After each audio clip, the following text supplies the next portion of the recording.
52 in the gray hymnal, In Sweet Fields of Autumn. Number 52, please rise in body or in spirit, prepare for singing, and join us in song.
Our second song this morning is number 336 in all my memory. Number 336.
Number 360.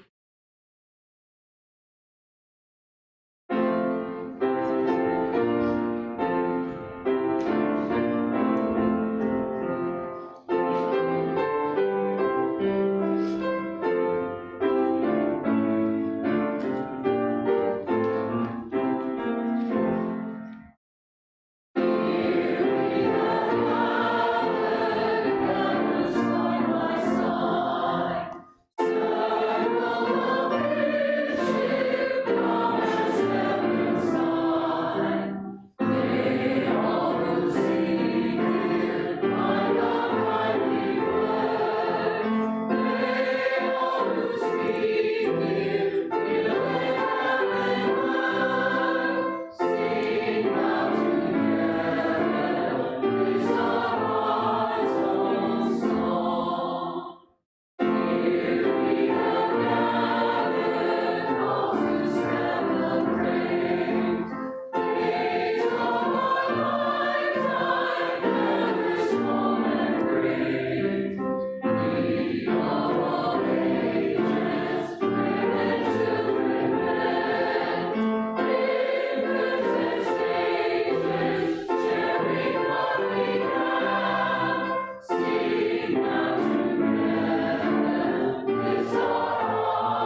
Good morning, everyone.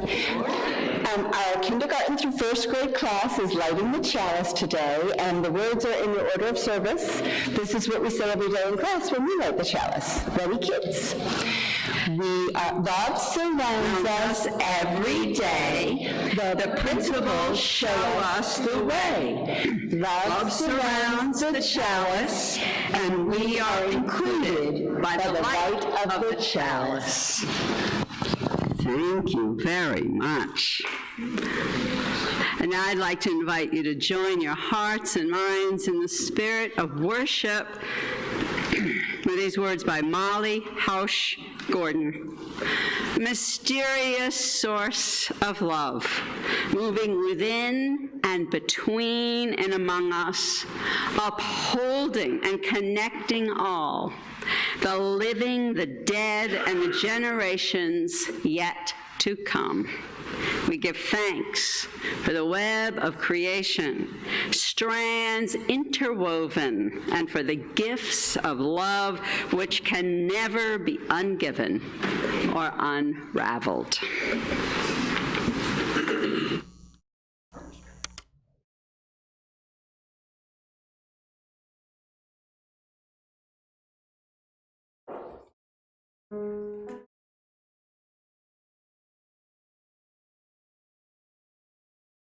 Because of you, we are forever changed. You are in our hearts and in our dreams and in the stories we will tell.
know somebody could have danced to that.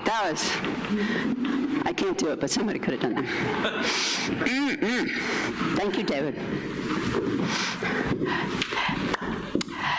So once upon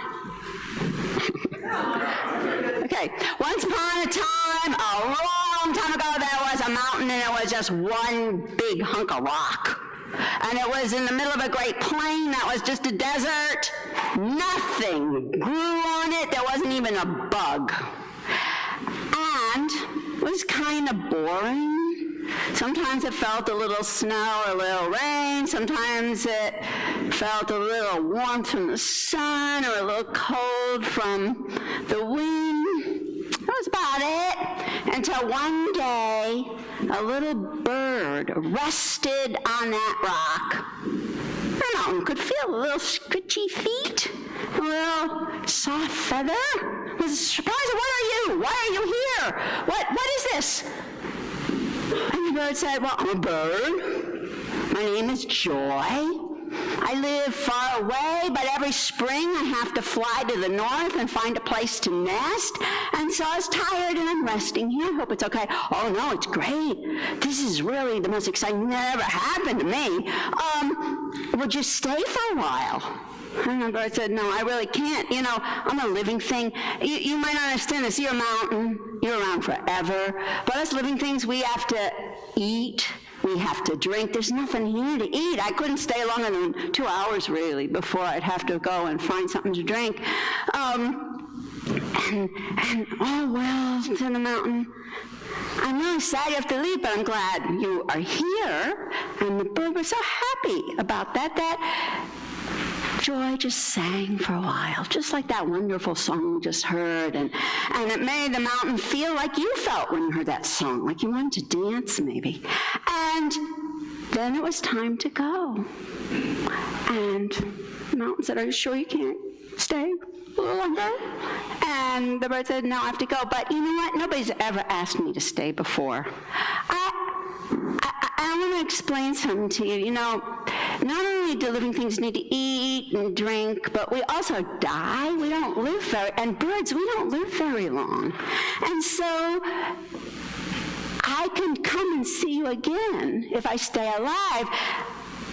But, you know, I've been thinking about it. How about if when I hatch my chicks this year, I name one of my chicks Joy and tell them to come here when they grow up after I die, and maybe they'll pass it on to their chicks. And so you'll have someone come visit you. Oh, well, I'm sorry you have to leave, but thank you. I would like that. So year after year, who knows how many joys came, generation after generation, every spring, for a couple hours, and sang the mountain, and the mountain just enjoyed it so much. And every year, the mountain said, can't you stay a little longer? And every year, Joy said, no, I do have to leave. I'll be back next spring. And every year, the mountain started being excited for longer and longer time that Joy was going to come. Started really looking forward to its visit. And every year, the mountain felt sadder and sadder when Joy left.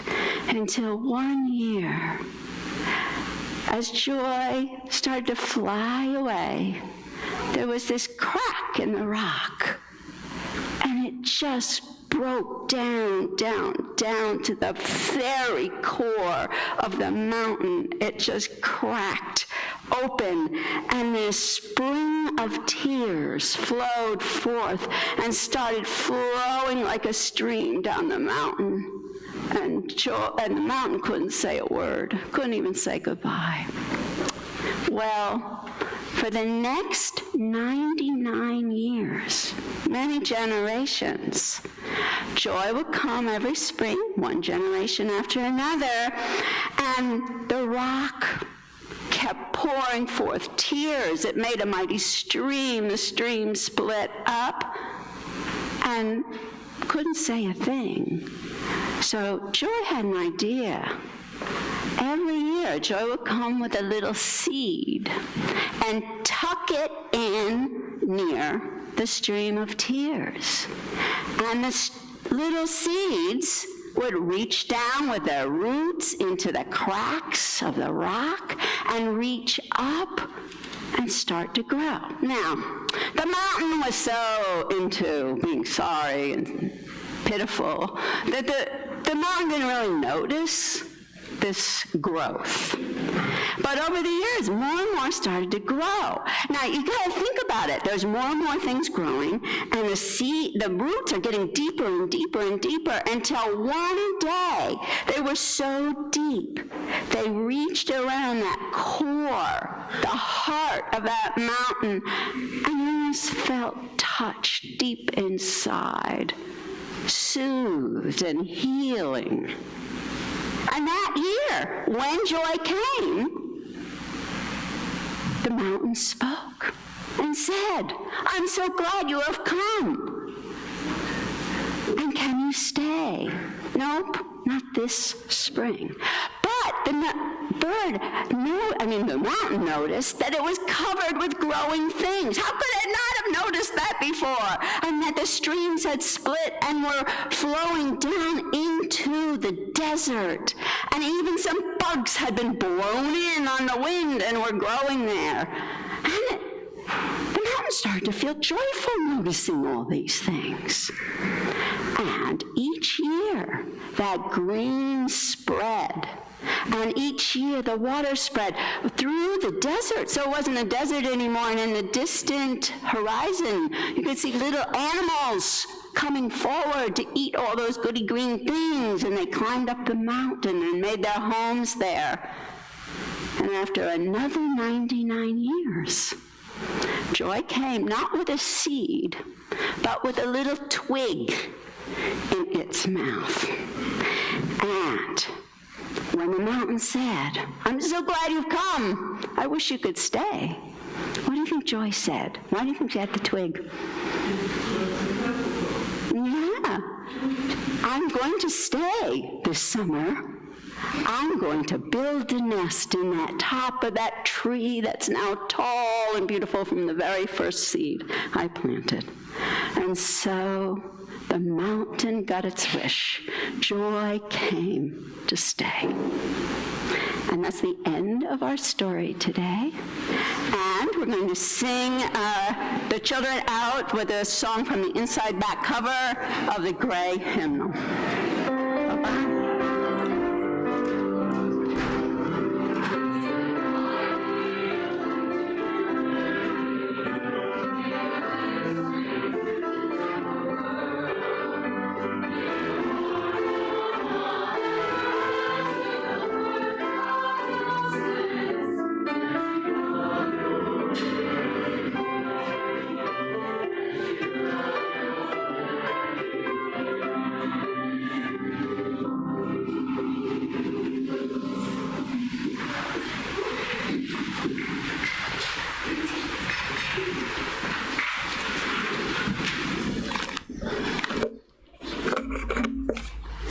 Good morning. My name is Elaine Bailey Freed, and I'm a member of this congregation and co-chair of the worship committee. And it's my pleasure to welcome those of you here in the sanctuary and those joining us online to worship this morning. In order to reach a wider community than those able to be physically present on Sunday morning, our services are live streamed on YouTube and Facebook. Joys and concerns are not live streamed or recorded. Before I continue, let me remind you to silence your cell phones. As Unitarian Universalists, our spiritual paths vary, but in this congregation, we have made a covenant together. We affirm our interdependence, celebrate our differences, and work for justice. We deepen our relationships as we create a compassionate, welcoming community, nurture spiritual growth, and act on our values in the broader world. I want to extend a special welcome to visitors worshiping with us this morning. We ask you to wear the paper name tags because it helps us recognize you as someone we'd like to meet. If you're seeking a spiritual home, we hope that you may find it with us here. Whether you're new to Unitarian Universalism or visiting from another UU congregation, we invite you to stop by our welcome table up in the social hall after the service to have your questions answered. People become members of this congregation by signing the membership book and supporting the church with their time and finances. If you're considering joining the church, please talk to our assistant minister, Denise Gouch. Following the service, we hope everyone will enjoy coffee and fellowship in the social hall, where you'll also find information about current opportunities for engagement and reflection. There are many announcements in the weekly bulletin, which I hope you'll take home and read, and I've been asked to highlight one more. Our Whole Lives for 4th through 5th grades parent and participation orientation is next Sunday, November 10th, noon to 2:30 in the Morgan House. This orientation is mandatory for all custodial parents, guardians, and class participants. Child care is available by request. The class is currently at capacity. If you're not yet registered, you can get on the wait list. RSVP to re-coordinator@firstuunash.org. Thank you very much.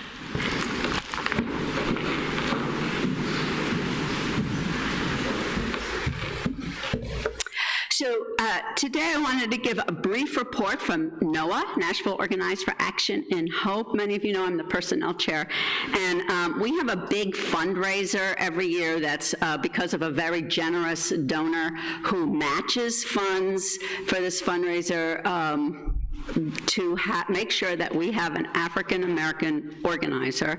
We have just hired a fabulous young man, Jerome Moore, to be our organizer.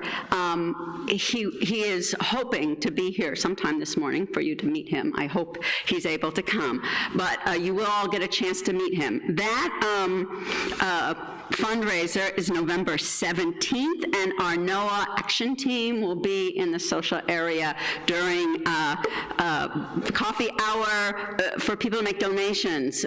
For every $500 we raise, another person can go to the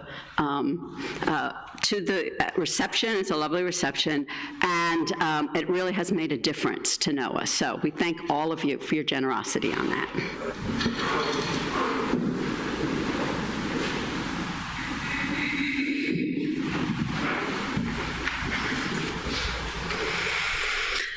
I invite you now to take a few deep breaths, settle yourselves in your seats, and feel yourself to be part of this gathered community. And as you feel your way into being here with us right now, I invite you to look back over the last several hours, the days that have come before you, those things that have touched you deeply over the course of those days that you have brought here with us. And if you would like to share any of those joys, those sorrows, perhaps some concerns you have brought into the sanctuary, you are invited to come forward and place a stone in this bowl of water, which represents our gathered community. Our lay minister this morning, Roddy Biggs, will help you with that. If you would like Roddy or I to read aloud your joy or concern for the congregation, there are yellow slips of paper in the pocket in the pew in front of you. If you will write legibly, we will share those with the congregation. You can hand me those slips as you come forward.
holding these and all the joys and concerns, the memories, the griefs that lie as yet unspoken on our hearts, let us join together in a spirit of prayer. Spirit of life and love, Spirit of the connections that we build together, the connections that were here before we were and will go on after we are.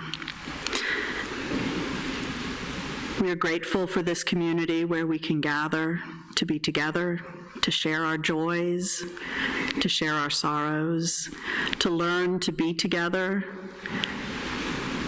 to learn the skills we need to take back out beyond these walls into a world that needs what it needs to grow into the world in which we wish that we and all who come after us may live in. We are grateful for this day, for this chance to be together. May we use them both in service of love and life. Blessed be, and amen. In a few minutes, the ushers will come among you with the offering bowls, and your contributions will be received with gratitude. But first, many of you know that we share a portion of every Sunday offering with an organization that works in line with our values in the wider world beyond the congregation. And this month's Share the Plate recipient is Therapy ARC. ARC stands for Animals Reaching Clients. And you can read a little more about them in the order of service. But before I introduce, we have guests today to speak about them. I do want to remind you that if you are looking for a way to give online, electronically, there are instructions in the order of service and on our website, thefun, THEFUUN.org. But so today, we are really delighted to have congregational members who are also representing Therapy ARC. We have Dee Matthews, and I'm sorry, I don't know your companion's name, but you'll tell us, and Victoria Harris. And Spanky. And Spanky. Y'all know Spanky.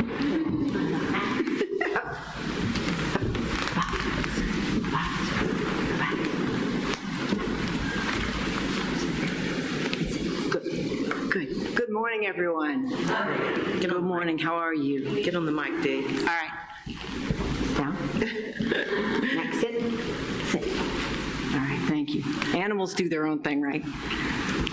Thank you so much for having us today. As Denise just mentioned, my name's Dee Matthews, and Victoria wants to make sure you all can hear me. Yes. And I am a member of this congregation, as well as one of the co-founders and the current chairperson of Therapy Animals Reaching Clients, Therapy ARC. Victoria and Spanky are some of our teams. As you know, they're also lay ministers here, and we have other members of our congregation that are part of our program as well. We were started back in 2001 as part of Happy Tales Humane and became our own volunteer-run nonprofit in 2004. So for the past 15 years, it has been our goal to be able to reach out through the animal-human bond benefits to our larger community. Therapy ARC visits and works with clients in a wide variety of hospitals, clinics, senior facilities, educational facilities, hospice, jails, and other types of facility. We have 60-some facilities across Middle Tennessee that we currently visit in a large capacity of ways. Why is this an important thing? We all know the benefits that animals can bring to us. Many people have beloved pets or can tell stories of how an animal has impacted their lives. Our organization was the first in Middle Tennessee of its type, but we see first every day when we have teams visiting.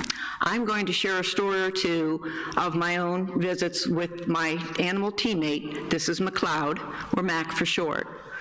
One of the places that we visit is a senior facility that has 3 different wards.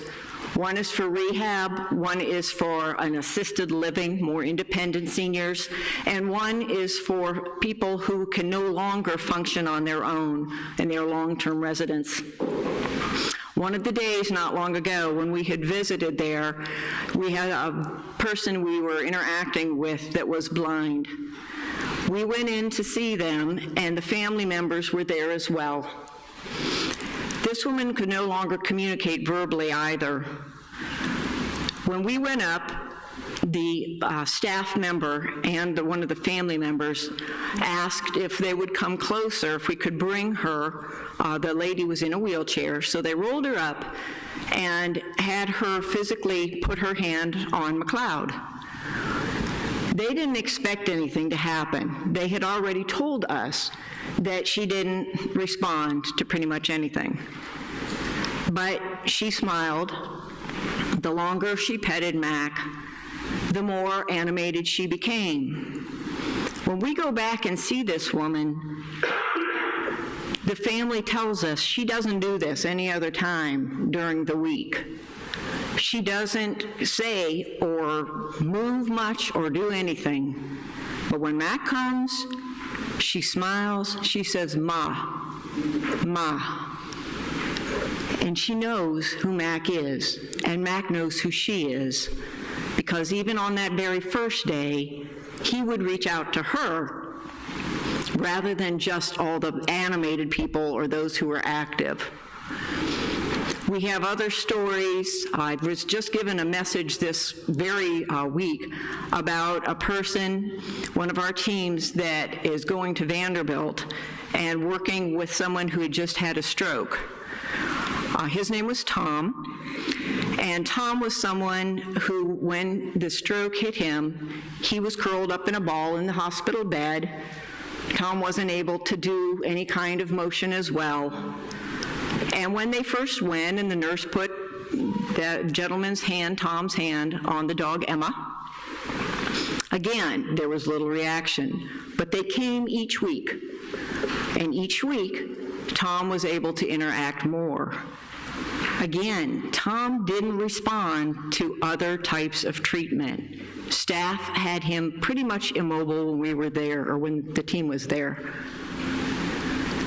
I can tell you story after story of the firsts that happen when we have these animals working with clientele. The first time a child will read. Our reading program is very special. There have shown, study after study has proven that the children who have difficulty or are very self-conscious will read to the animals that we have when they will not read otherwise. We have stories of the first time or multiple times where children having procedures done that are painful or invasive and fearful, and they will go through them because of the animals being there. We have stories of people who do rehab, and a patient maybe who's suffered a surgery or a broken shoulder, something like this, and they will, without thought, be motivated to get up out of their beds, go to therapy. If you all have been any kind of physical injury and you've done physical therapy, you know that this can be a slow and painful procedure. But the animals, they will get up, they will throw the ball for them to retrieve, they will walk the dog down the hallway, and staff keeps telling us it's because the people don't think about it. They just love having the animals there. They don't think about, I have to do blank to get better. They do it because it's fun and because they feel that connection to the animals. So we're here today to tell you that the outreach that we do to the community, is it going to like save the world? No. Is it going to really heal people? Maybe not. But it will inspire them to be motivated, and it will definitely help them to have coping skills on a day-to-day basis and be able to fill their lives with joy. Thank you, and if you'd like to talk with us more afterwards, we'll be in the social area at the end. Matt.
Today is the first Sunday in November, and it is our custom to celebrate All Souls Day as our Universalist ancestors celebrated it. And so we remember the two people from our congregation that passed away since last All Souls Day. Two people who brought much joy to our lives. So I'm going to light a candle first for Jean Negus, who died last month. And Jean was here with us for only a few short seasons. Jean came here as a widow to be near her daughter and grandchildren, and she spent the last 10 years of her life here after being a very active lay leader in the Rochester Unitarian Church. And she was very active in one of our covenant groups they are going to have an informal memorial for her, and we'll let you know when that happens. The other person is someone that was here for many seasons, and that's Joy Chipping. She was our own Joy, only she was more of a cat than a bird. She loved cats. Matter of fact, her last months when she was bedridden at the age of 97, she died at the age of 98, her big beloved cat sat on her lap, and they did look out the window with the birds. The cat stayed there, kneading Joy's chest. Now, Joy came here from England via Montreal in 1978, and she had been very active in Montreal in a humanist fellowship. She was very much a humanist and a feminist, and in that fellowship she had done, this is the days of Mimeograph, she'd done the Mimeograph newsletter. She had really been its kind of volunteer secretary, although she lived in the house where they held it, so her family had kind of a trade. And when she came here, she automatically started volunteering in the office. Soon she was hired as a secretary, and for 10 years, her desk was the heart of this church. People would leave things to give to somebody else. It was kind of an exchange of things, but it was an exchange of people.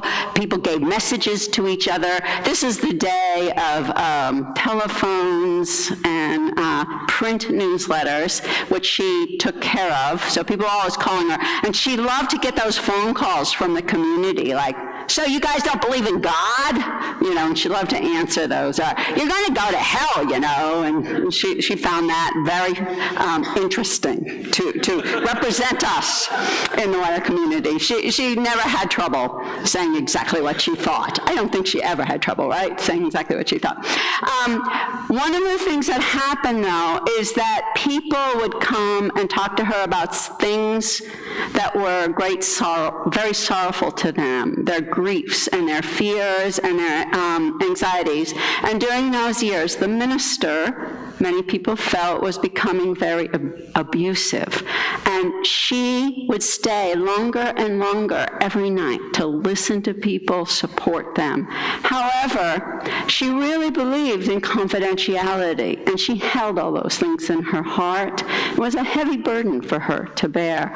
And because she wasn't officially on the person who was the pastoral person, she didn't really have the support sometimes, I think, that she needed. It was difficult for her.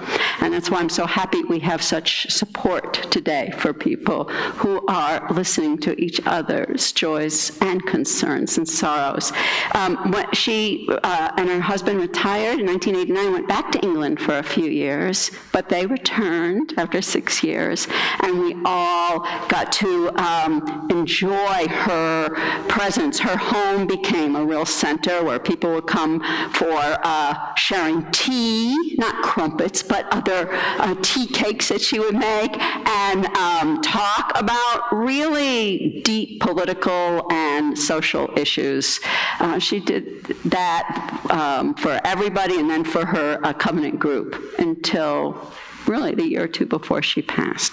So I want to remember Joy today. As I have been here for more than 14 years now, almost 36 people have passed, members of our congregation, that we have mourned, loved, mourned, grieved their passing. All of those people brought something to this congregation. Now, honoring one's ancestors is, I think, the most universal and ancient way that people have understood their religious life. All over the world, people from the beginning of time have honored their ancestors. They have understood an important thing, that our community, so think of our church community, is not just the living, it is also the dead. They are still our community. We are still in relationship with them. Now, our Unitarian Universalist ancestors came from a Christian church tradition that used to say that church included the invisible saints and the visible saints.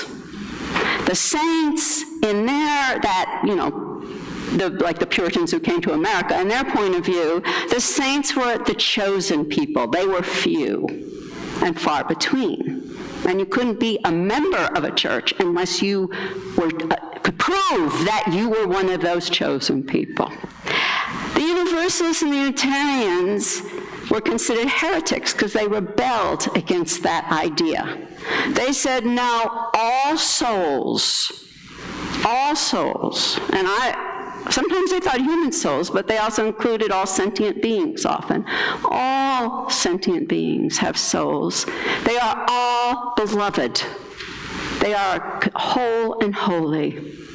And so we remember all souls, and that's why they celebrated All Souls every year, to remind people that some people aren't chosen, and to remind us that we are in relationship, that this church, the words they used to use was a cloud of witnesses. They are still here with us in so many ways. Joy and Jean brought these fierce humanist ideas to this congregation. And no matter what any of us believe, because we have so many different beliefs here, we all see that through the human lens. How does this affect us now as people on this earth?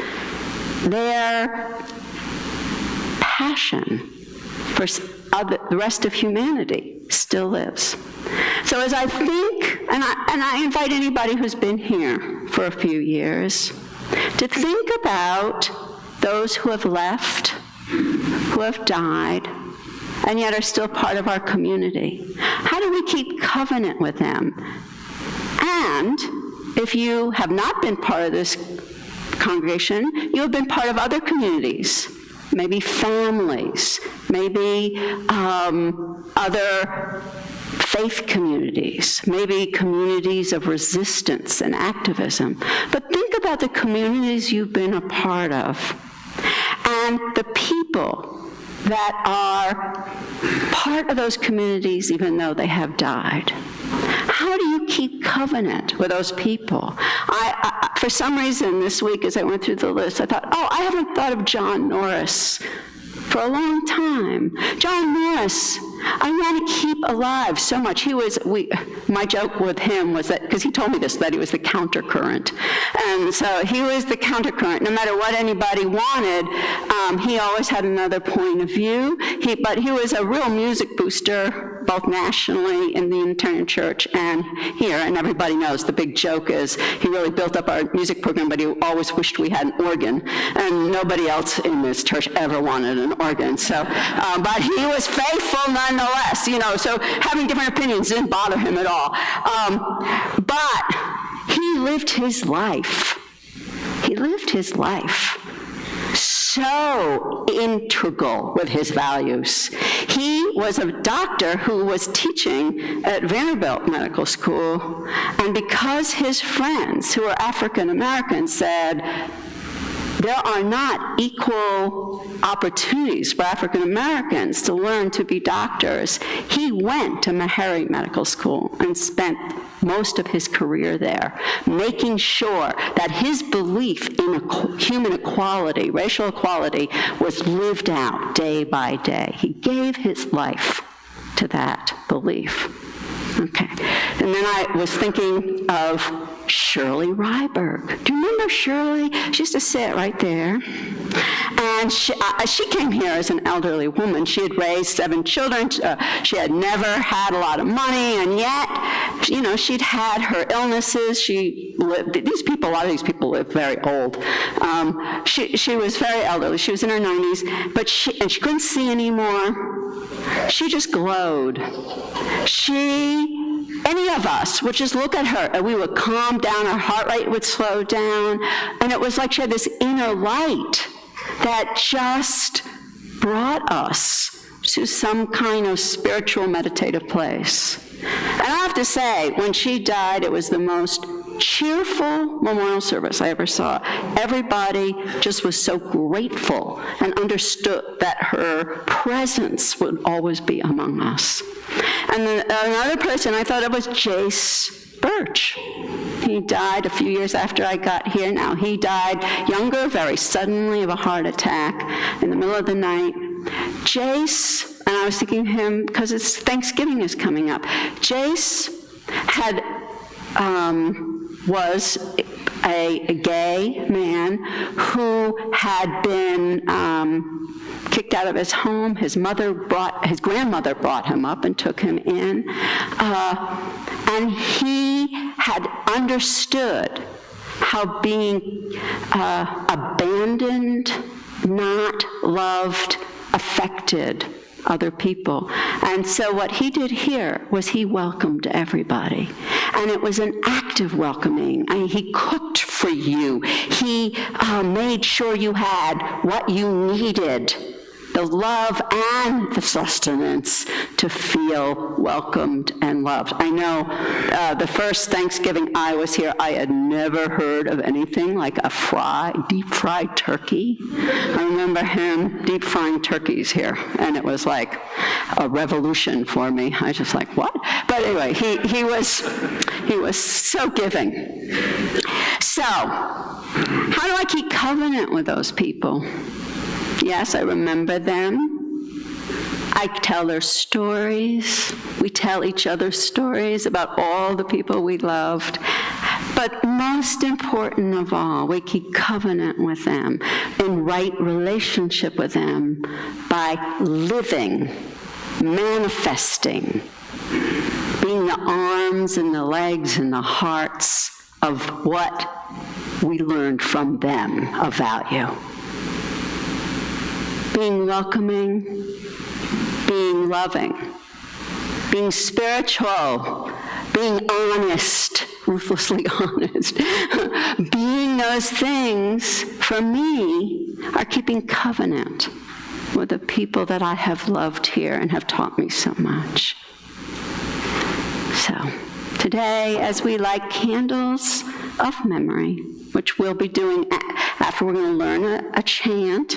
And then after we learn the chant, I'll invite you to light candles of memory. They're all over. There's some back there. There's quite a few back there. There's some up front. I thought maybe we could light candles here if you remember people from the congregation that you would like to remember. So we're going to light these specially for people in the congregation. But, you know, like my mom died this year, so that's huge for me. I'm definitely going to light a candle for her. So please learn the chant, think about the people that you love, and light one of the candles. And if you want to say that name out loud as you light the candle, please do. May it be so. And Jay, thank you.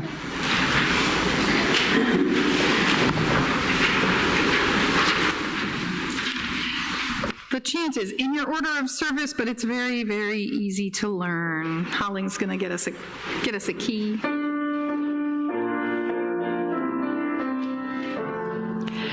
Touching spirits, touching hearts, touching loved ones never part.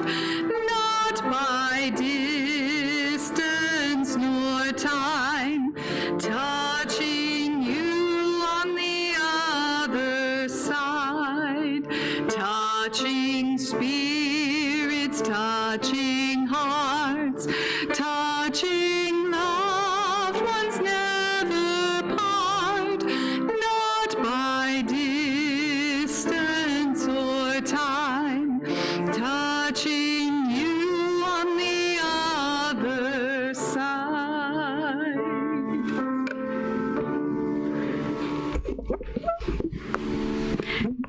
So I'd like to invite you now to keep singing. Jay will help you keep singing and humming, and come forward and light a candle in memory of those that you keep covenant with, even past the time of their death.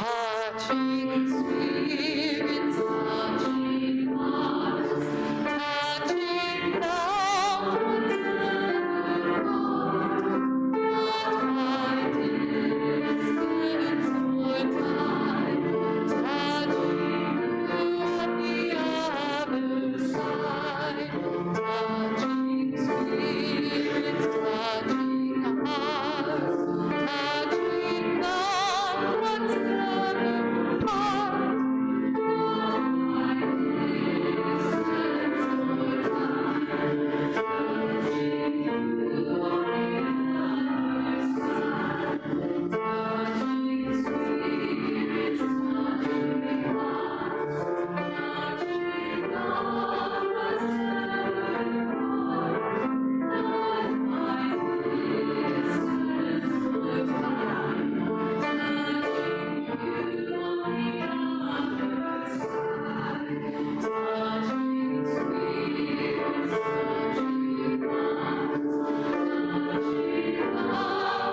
touching loved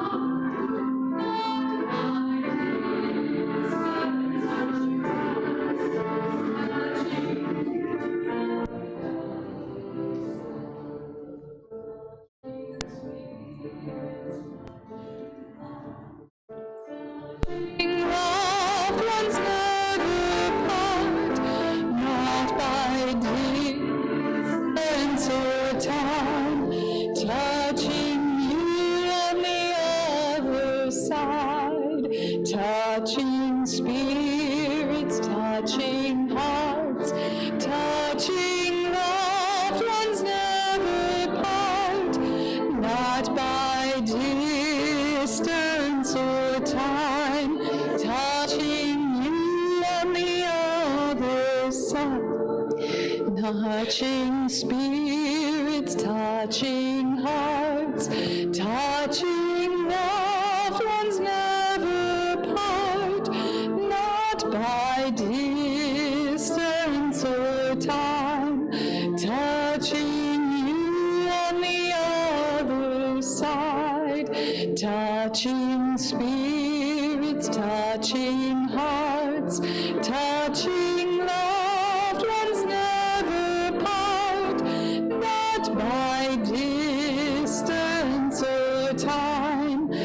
you on the other side. Touching spirits, touching hearts, touching loved ones never part, not by distance or time, touching you on the other side. Touching spirits, touching hearts, touching loved ones never part, not by distance or time, touching you on the other side. Touching spirits, touching hearts, touching loved ones never part, not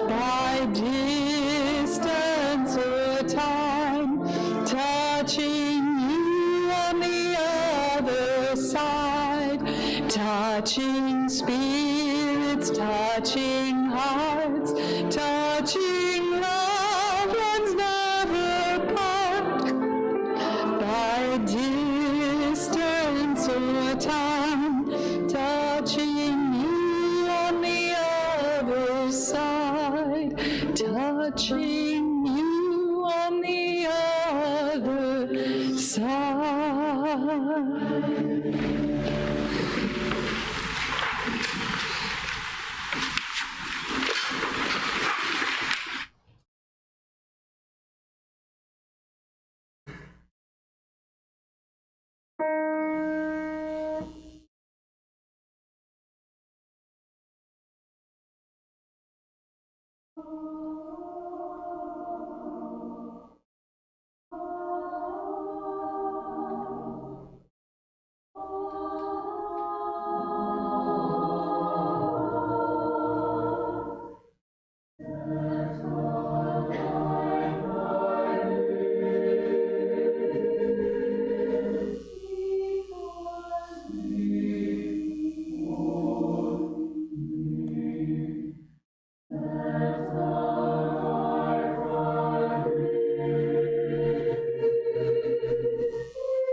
Let the life we've lived speak for us. For even as we covenant with our all souls who are still a part of this community, the souls invisible, we also covenant with those unto the third and fourth generation in the future. Also, invisible souls to us, a part of our sacred relationship. We'll just spend a few moments in the spirit of silence, thinking about what that means for your life as you live things you were taught, but also what you have, how you live your life, your values now, to create the world for those people that come in the future that you will never know.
By these lives we live in covenant with those who lived before us and those who will follow.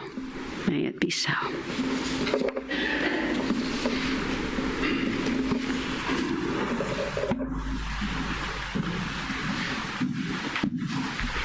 Please rise in body or in spirit. Prepare for singing number 300 with heart and mind. Hymn number 300 in the gray hymnal.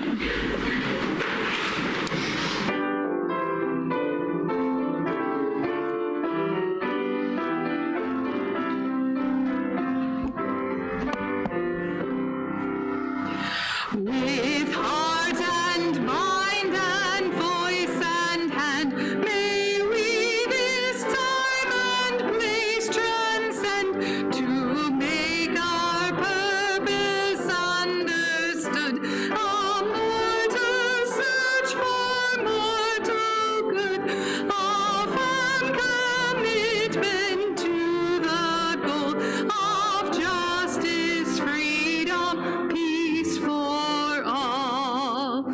A mind that's free to seek the truth, a mind that's free in age and youth to choose a path wherever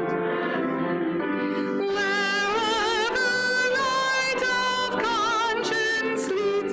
Our martyrs died so we could be a church where every mind is free. A heart that's kind, a heart whose search makes love the spirit of our church, where we can grow and each one's gift is sanctified and spirits lift, where every door is open wide for all who choose to step inside.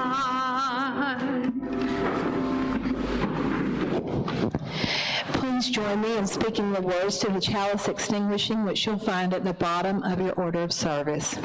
We extinguish this flame, but not the light of truth, the warmth of community, or the fire of commitment. These we carry in our hearts until we are together again.